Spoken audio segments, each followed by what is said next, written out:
They were farmers, fishermen, and school teachers. They had never fired a rifle before the war began. Some of them showed up to the front lines without boots, without proper uniforms, and without enough ammunition to last a full day of fighting.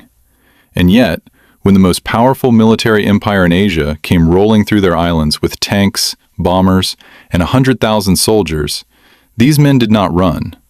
They stood their ground on a jungle peninsula called Bataan, and they fought with everything they had for nearly 5 months, buying time for the rest of the free world with their suffering, their blood, and ultimately, their lives.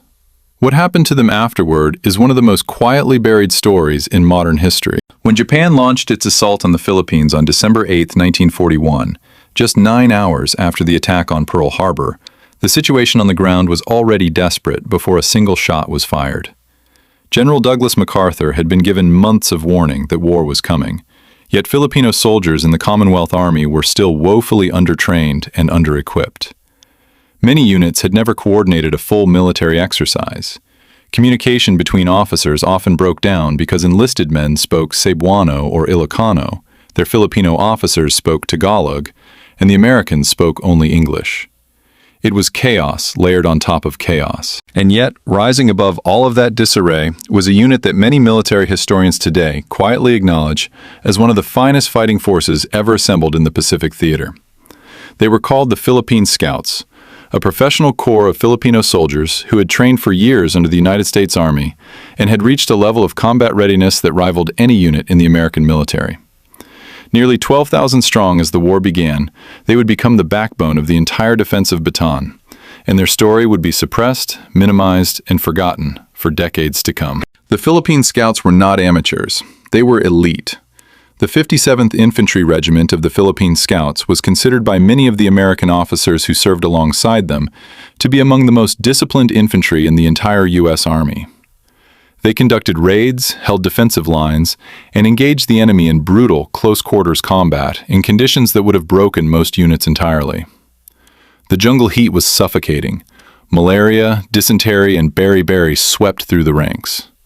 By January 1942, the men were already on half rations, then quarter rations, surviving on whatever could be foraged from the jungle floor, while still expected to repel wave after wave of Japanese infantry. What made the Philippine Scouts remarkable was not just their discipline, but their heart. These were men fighting for their homeland, for their families, for the villages and rice fields and coastlines they had grown up around. They were not fighting for abstract geopolitical goals or to protect the interests of a distant government. When a Japanese soldier advanced through the tree line toward Bataan, he was advancing toward the homes of the men opposing him, and every scout on that line knew it. It was in the middle of all of this, in January 1942, that a Filipino mess sergeant named Jose Calugas performed one of the most extraordinary acts of individual valor in the entire war.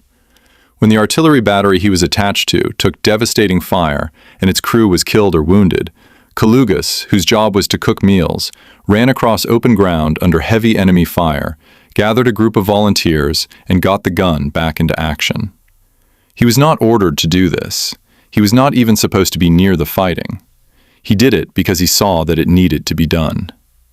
For that action, Jose Calugas became the first Filipino American to receive the Medal of Honor, the highest military decoration in the United States. He was not the only one.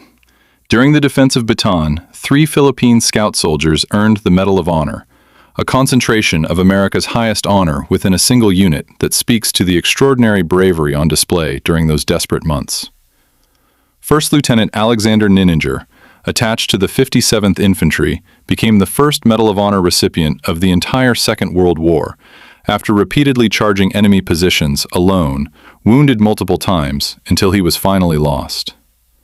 First Lieutenant Willibald Bianchi climbed onto a tank under fire to man its anti-aircraft gun, and continued to engage the enemy even after sustaining severe wounds. Each of these stories is extraordinary on its own. Together, they tell you something definitive about what was happening on Bataan. And yet, here is the part of the story that most people have never been told. When the war ended, when the Japanese had been pushed out and the Philippines had been liberated, at the cost of enormous suffering, the United States government turned its back on the very men whose sacrifice had bought time for the entire Pacific strategy.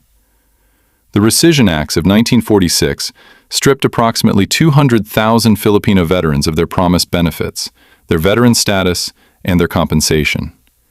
Men who had served under the American flag, fought under American command, bled alongside American soldiers, and in some cases received America's highest honors, were told that their service would not be counted. The promise that had been made to them was quietly erased. It did not stop there. The records of Filipino guerrilla fighters, the men and women who continued fighting the Japanese from the mountains and jungles long after the formal surrender at Bataan, were classified by the United States military in 1949. Hundreds of thousands of Filipinos had served in recognized guerrilla units, gathering intelligence, conducting sabotage, protecting civilian populations, and feeding information back to Allied command in Australia. Their roster, the official documentation of their service, was locked away. Without those records, veterans could not prove they had served. Without proof, they could not claim compensation. It was a bureaucratic wall built around an inconvenient truth. There were 260,000 Filipino guerrilla fighters documented in that classified roster. Many of them were women. Teachers who became intelligence agents, mothers who smuggled medicine to prisoners of war, young women who risked their lives to pass coded messages through Japanese checkpoints. One of them, Magdalena Leones, was recruited by American intelligence operatives and spent years gathering critical information behind enemy lines at constant personal risk. Another, Valeria Panlilio, used her position as a Japanese propaganda broadcaster to slip coded intelligence to Allied forces, and when she was discovered, she fled into the Sierra Madre Mountains and became a guerrilla commander. Her regiment successfully defended the Ipoh Dam, protecting Manila's water supply from being poisoned. The classified guerrilla roster was not declassified until 2009, more than 6 decades after the war ended. By then, most of the veterans who could have benefited from recognition were already gone. The oldest ones, who were still alive, had spent the better part of a lifetime being told that their war did not count, that their wounds were not real enough, that their dead were not worth mourning officially. Some of them kept their uniforms folded in wooden boxes. Some kept their medals hidden away, because there was no ceremony to wear them to. Some simply stopped talking about the war altogether, because the story of what they had done and what had been done to them afterward was too painful to repeat. It was not until 2017, more than 70 years after the war, that the United States Congress formally awarded the Congressional Gold Medal to Filipino veterans of World War II. For the survivors who received it, some of them over 100 years old, it was recognition long overdue. One of them, Celestino Almeida, was 103 when he stood at the ceremony and accepted the medal.